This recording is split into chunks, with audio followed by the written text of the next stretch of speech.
लोकसभा में नेता प्रतिपक्ष और कांग्रेस सांसद राहुल गांधी पुष्कर में आयोजित कांग्रेस के 10 दिवसीय चिंतन शिविर में भाग लेने के बाद किशनगढ़ एयरपोर्ट पहुंचे। यहां से वे दिल्ली के लिए रवाना हो गए। राहुल गांधी ने शिविर में करीब 6 घंटे तक मौजूद रहकर कांग्रेस संगठन की मजबूती, विस्तार और आगामी राजनीतिक रणनीतियों को लेकर पार्टी नेताओं के साथ विस्तृत चर्चा की। पुष्कर में आयोजित चिंतन शिविर में राहुल गांधी ने राजस्थान और दिल्ली के जिला कांग्रेस अध्यक्षों के साथ बैठक कर संगठनात्मक ढांचे को और अधिक मजबूत बनाने पर मंथन किया। बैठक में बूथ स्तर तक संगठन को सक्रिय करने, कार्यकर्ताओं की भूमिका बढ़ाने और आगामी चुनावों की तैयारियों को लेकर महत्वपूर्ण सुझावों पर चर्चा हुई। शिविर के दौरान वरिष्ठ कांग्रेस नेताओं ने भी अपने विचार रखे और संगठन के विस्तार के लिए रोड मैप तैयार करने पर जोर दिया। राहुल गांधी ने पार्टी पदाधिकारियों और जिला अध्यक्षों से फीडबैक लेकर जमीनी स्तर पर कांग्रेस को मजबूत करने के उपायों पर चर्चा की। इस दौरान पार्टी की भविष्य की रणनीति, जनसंपर्क अभियान और विभिन्न राज्यों में संगठन की स्थिति को लेकर भी विचार विमर्श किया गया। करीब 6 घंटे तक चले चिंतन और रणनीतिक बैठकों के बाद राहुल गांधी सड़क मार्ग से किशनगढ़ एयरपोर्ट पहुंचे। एयरपोर्ट पर सुरक्षा व्यवस्था के बीच उनके आगमन और प्रस्थान की तैयारियां पहले से की गई थी।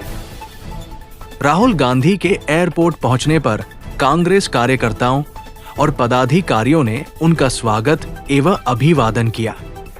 इसके बाद वे निर्धारित कार्यक्रम के अनुसार विमान से दिल्ली के लिए रवाना हो गए। राहुल गांधी के इस दौरे को कांग्रेस संगठन के लिए महत्वपूर्ण माना जा रहा है, क्योंकि चिंतन शिविर में संगठन विस्तार और आगामी राजनीतिक चुनौतियों को लेकर व्यापक स्तर पर चर्चा की गई। इससे पार्टी को आगामी चुनावी रणनीति तैयार करने में भी मदद मिलने की उम्मीद जताई जा रही है। देखिए, 10 दिन का प्रशिक्षण शिविर था। इसमें चाहे कॉन्स्टिट्यूशन की बात हो, संगठन सर्जन की बात हो, संगठन को कैसे चलाना है, कैसे राजस्थान में नीचे के बूथ स्तर तक कांग्रेस को मजबूत करना है, आइडियोलॉजी की बात हुई कि विचारधारा की जो लड़ाई हम बीजेपी से लड़ रहे हैं, आरएसएस से लड़ रहे हैं, उसकी बात हुई है।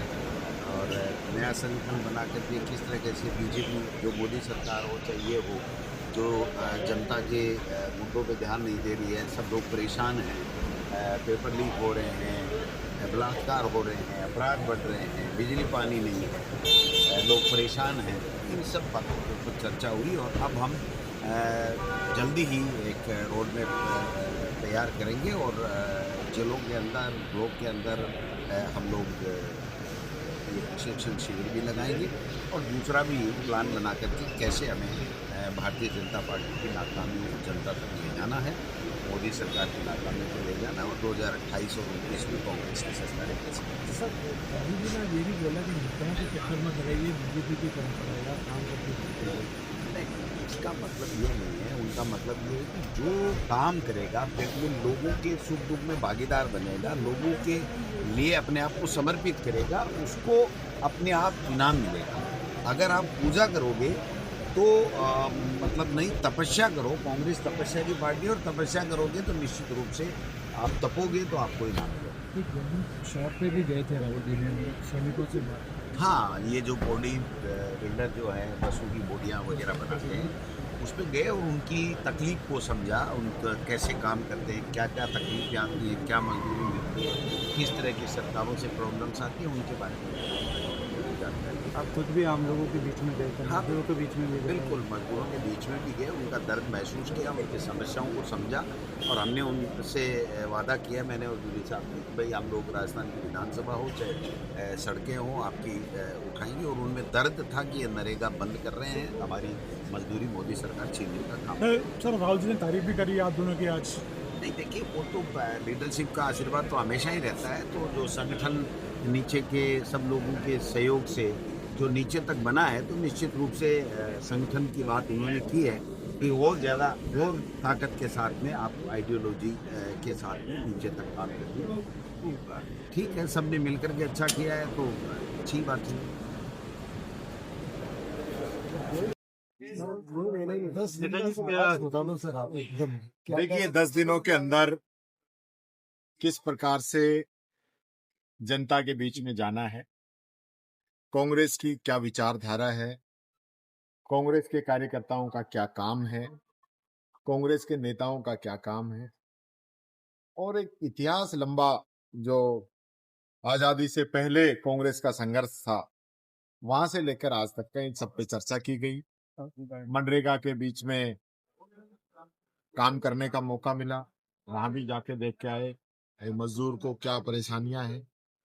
और मुझे बड़ा दुख होता है ये मनरेगा जैसी स्कीम जो पूरे विश्व के अंदर सबसे पहले इंडिया के अंदर बनी, हमारी कांग्रेस सरकार ने दी, उस स्कीम को ये लोग बंद करना चाहते हैं। बीबी ग्राम जी करके इसको कमजोर करने का काम कर रहे हैं।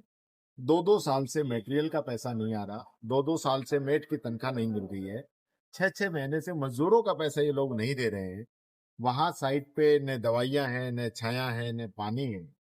तो एक प्रकार से स्कीम का दम घोटने का ही काम कर रहे हैं। और अगर आप संख्या देखेंगे तो पहले में रब में 50% से अधिक लगभग 65% जो है काम में गिरावट आ चुकी है। तो मनरेगा जो गरीब का एक हथियार थी उसको कमजोर करने की साजिश है। भारतीय जनता पार्टी की जो नीतियां हैं वो अपने उद्योगपति मित्रों को, और उद्योगपति भी बड़े उद्योगपति, उनको फायदा देने के लिए, गरीब के लिए नहीं। 10 दिन में यही सीखा है कि किस प्रकार से एकजुटता के साथ हमें आज उन ताकतों से जो कि पूरे संवैधानिक स्ट्रक्चर को खत्म करने में लगी हुई है, कमजोर करने में लगी हुई है, उनका टारगेट जो है इसका जो हमारी एजेंसियां हैं, चाहे वो ईडी हो, इनकम टैक्स हो, सीबीआई हो, और अब तो चुनाव आयोग भी एक इनके डिपार्टमेंट की तरह काम कर रहा है। इन सब चीजों से हमें लड़ाई लड़नी है, तो वो बहुत ही सोच समझ के हमें इस लड़ाई को आगे जारी रखना है। ये सब नजर आएगी कांग्रेस अब आने वाले दिनों में।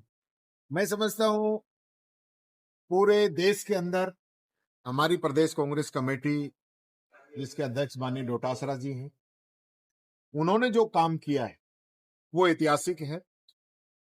सबसे टॉप पे राजस्थान की प्रदेश कांग्रेस कमेटी है।